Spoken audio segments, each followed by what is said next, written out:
Nosotros podemos ser como una piedra o como una semilla. Si entendemos bien tres cosas, solo tres cosas, y cómo gestionarlas, os digo que podemos generar transformaciones mucho más profundas de lo que nos parece posible. Lo primero es entender los procesos de cambio disruptivos. No es lo mismo un cambio disruptivo que un cambio progresivo. No es lo mismo. Un cambio disruptivo es algo mucho más intenso, mucho más potente y de un nivel de diferencia radical. Es algo nuevo. Cuando yo salgo de la zona de confort, me siento peor que cuando estaba dentro. Sin embargo, estoy mejor. De hecho, esta zona se llama zona de breakdown, zona de hundimiento. ¿Qué ocurre? Que al sentirme peor y creer que los sentimientos son mi brújula, vuelvo a la zona de confort. Solo las personas que se mantienen en la incomodidad, enfocados en la oportunidad, pasan de la zona de breakdown, de la zona de hundimiento, a la de breakthrough, de descubrimiento. ¿Vale? Por eso, lo más importante para mí no es el talento, sino el carácter. La capacidad de sostenerte en base a un propósito, una visión y unos valores sólidos. De la zona de confort en mi experiencia se sale de tres formas, dado lo potente que es.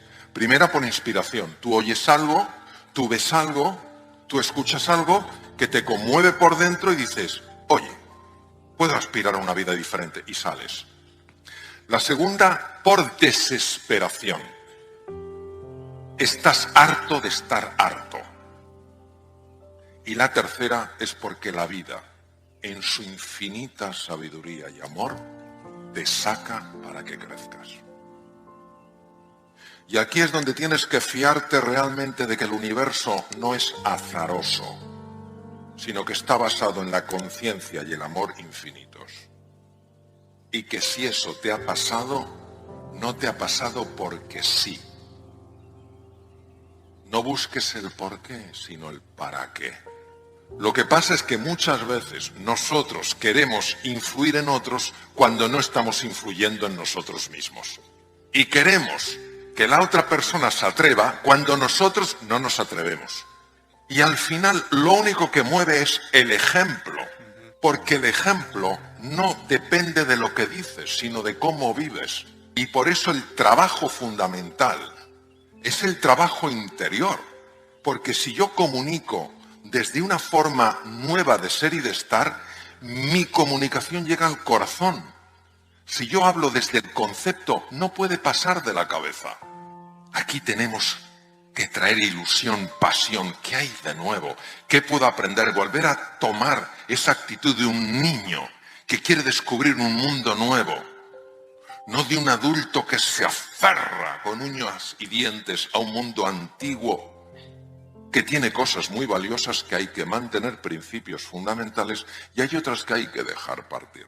Entonces, lo primero es el cambio disruptivo. Lo segundo es que todo cambio para todos nosotros es un desafío. ¿Es un desafío? Claro que es un desafío. ¿Cómo no lo va a ser? Si es nuevo, si es diferente. Hay oportunidad. Yo no la veo. Y el tercer elemento es el potencial. El potencial es algo que está clamando dentro de ti para salir, desplegarse y florecer. A eso es a lo que se llama madurez. Tú naciste para convertirte en quien estás llamado a ser. La mediocridad no es el estándar, es la grandeza. Y cuando tú conectas con tu grandeza y la expresas, estás inspirando a otras personas, porque lo que más te importa en ese momento no es brillar, es iluminar. Tenemos que entender también nuestro potencial, cómo aflorarlo, qué sesgos inconscientes evitan que afloren. Hay una frase de San Juan que yo la tengo muy, muy presente. Esta frase es: la verdad os hará libres. La pregunta es: ¿quién de verdad quiere conocer la verdad? Casi nadie. Nos tenemos que querer en nuestra totalidad, no solo la parte nuestra que nos gusta y dejar fuera la que nos disgusta. Razones y excusas por las cuales los seres humanos, ante cambios, sobre todo disruptivos, no queremos saber nada. ¿Podemos ser conscientes de ellas o no? He estado reflexionando durante tiempo cuáles son las excusas que veo que con más frecuencia ponemos en los cambios. Primero, estoy muy cansado y además ya soy mayor.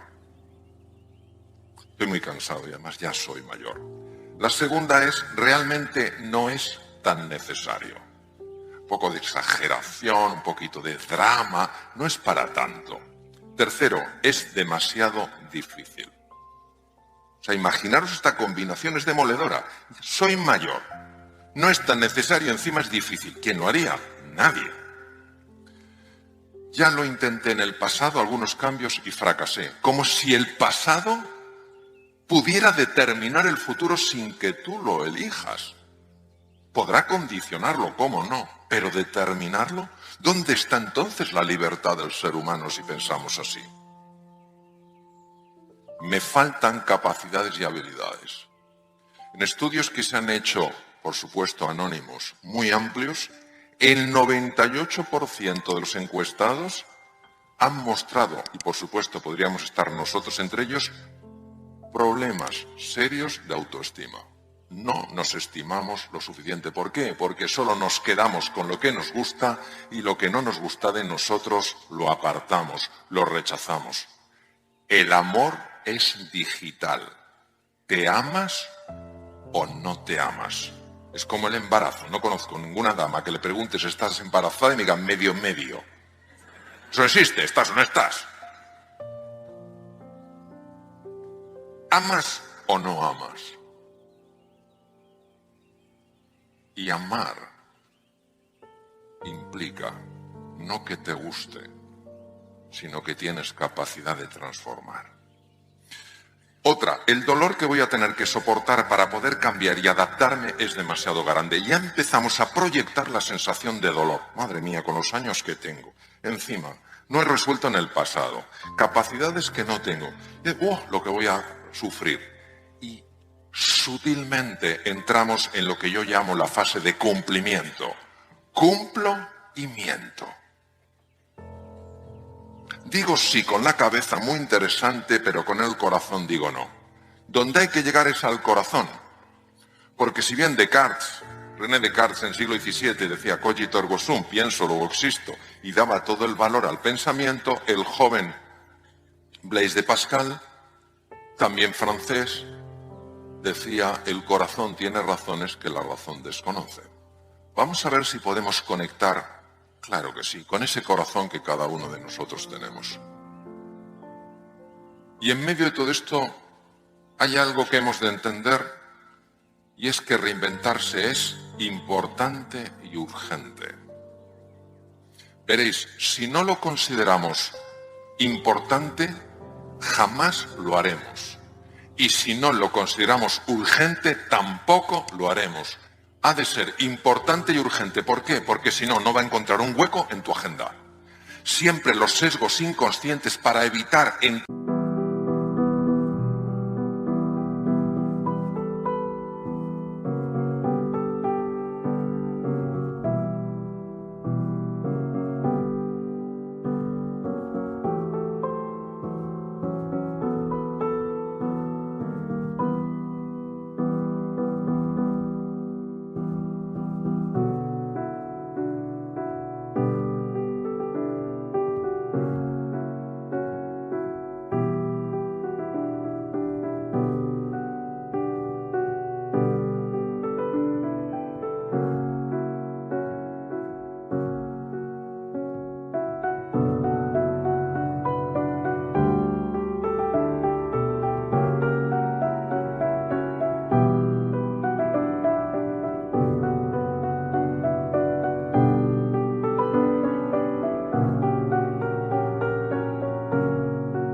en un mundo nuevo, distinto, donde se te va a exigir una transformación, una reinvención, va a buscar excusas. Solo si lo pones como importante y urgente, esto va a poder aguantar, porque estará en tu agenda, estará en tu vida.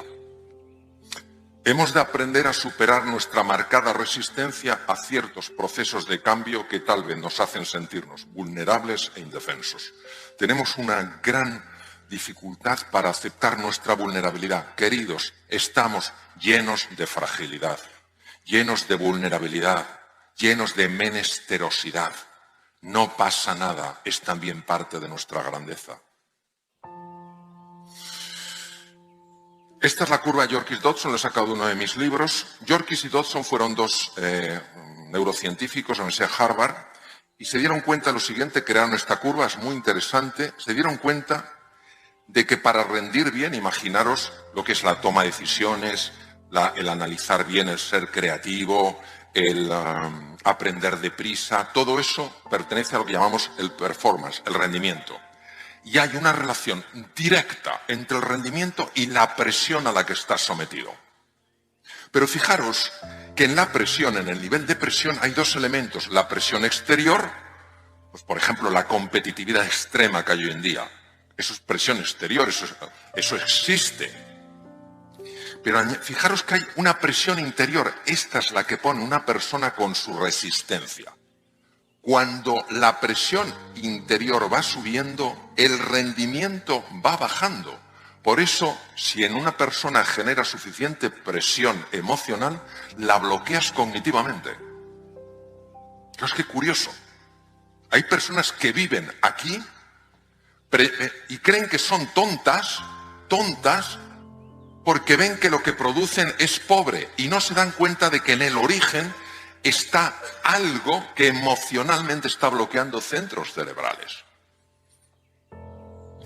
Este es el profesor Hanseli, húngaro, vivió muchos años en Canadá, que trabajó muchísimo lo que se llama la zona de supervivencia, la zona de burnout, la zona de estar quemado. Cuando yo ante un cambio disruptivo me enfrento, me resisto, como pasó con el caso del profesor Nayarian, repito, hombre súper inteligente, estoy seguro que es súper bondadoso y un magnífico cirujano. No estamos hablando de ser bueno o malo, estamos hablando de cosas que nos pueden pasar a cada uno de nosotros y, por supuesto, a mí el primero. Cuando nosotros nos sentimos amenazados por un cambio, entra lo que el profesor Walter Cannon, ganador del Premio Nobel de Fisiología de la Universidad de Harvard, dijo: reacciones automáticas. Nos ponemos irascibles, eso no sirve para nada. Nos ponemos a la defensiva o nos bloqueamos. Y esto inmediatamente nos lleva a esta zona de la curva. Entonces nuestra capacidad de adaptarnos se reduce porque no nos enteramos de las cosas, no aprendemos deprisa. Nuestra creatividad se bloquea. ¿Por qué? Porque emocionalmente estamos con un nivel enorme de resistencia. Hasta que, y esto lo dijo muy bien el profesor Selly, la resistencia llega a tal nivel sostenida en el tiempo que te hundes. Entonces es el síndrome de...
de burnout, personas quemadas.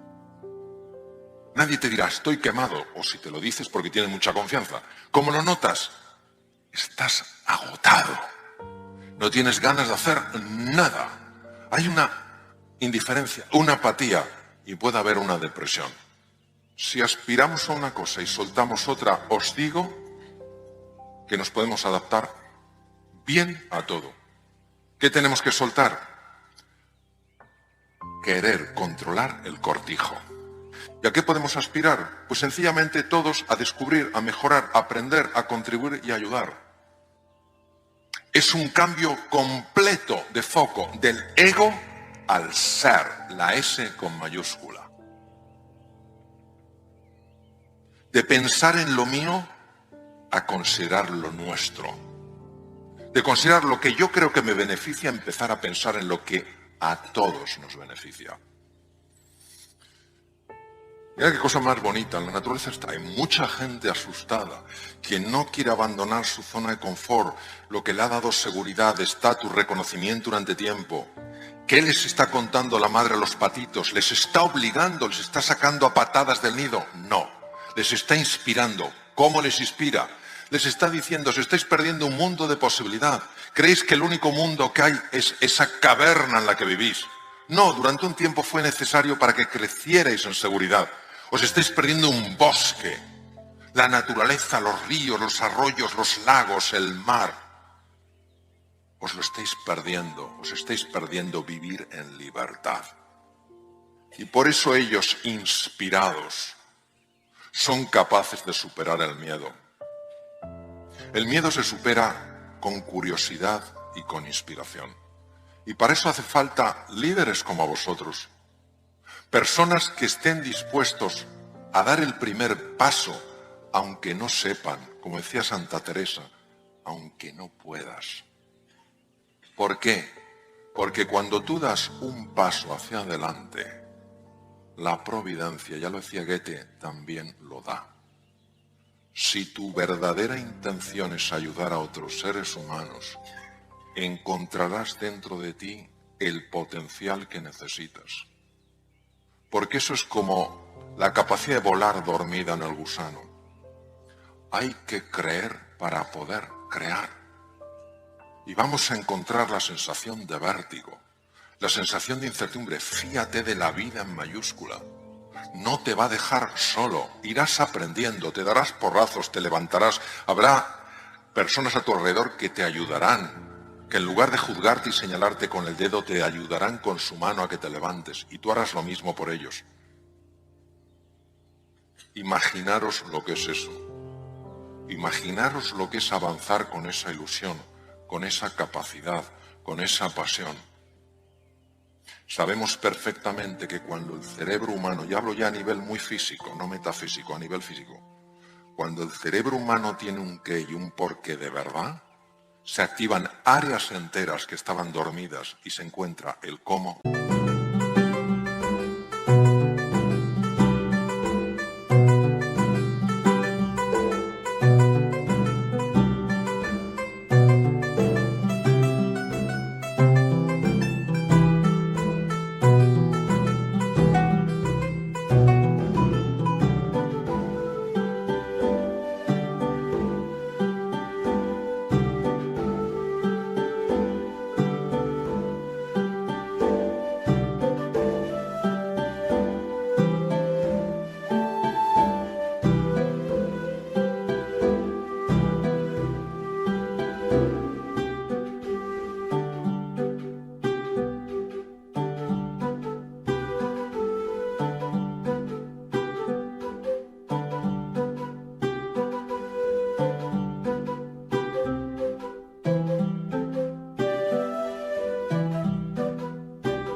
Y cada uno de nosotros vamos a tener esta contradicción permanente, ya voy terminando, esta contradicción permanente entre alimentar esa parte nuestra que solo busca el estatus, que busca el reconocimiento, que busca el control, que busca aferrarse a lo conocido, y esa parte nuestra que nos anima a explorar, a investigar, a descubrir, a aprender y a crecer. Yo tuve una profesora, cuando estuve con Howard Gardner, tuve una profesora impresionante. Ella trabajaba con los indios navajos en Nuevo México y me contó algo que es la filosofía de la tribu, que habla un poco de nuestra condición humana, de que es un trabajo constante, de ir cuidando sobre todo un aspecto nuestro, el aspecto más luminoso, y apartarnos un poco del aspecto más oscuro. La historia es así. La filosofía de este pueblo navajo. Dentro de mí está teniendo lugar una enorme batalla. Por un lado está el águila majestuosa. Todas las acciones del águila están llenas de verdad, de bondad y de belleza. El águila que vive en mí vuela por encima de las nubes y aunque a veces baja a los valles, siempre deposita sus huevos en la cima de las altas montañas. Pero dentro de mí también vive un terrible lobo. Él representa lo peor que hay en mí, se sustenta sobre mis propias caídas y justifica su presencia, diciendo que él también es parte de mí. ¿Quién ganará esta gran batalla? Aquel a quien yo cada día alimente. Muchas gracias, queridos.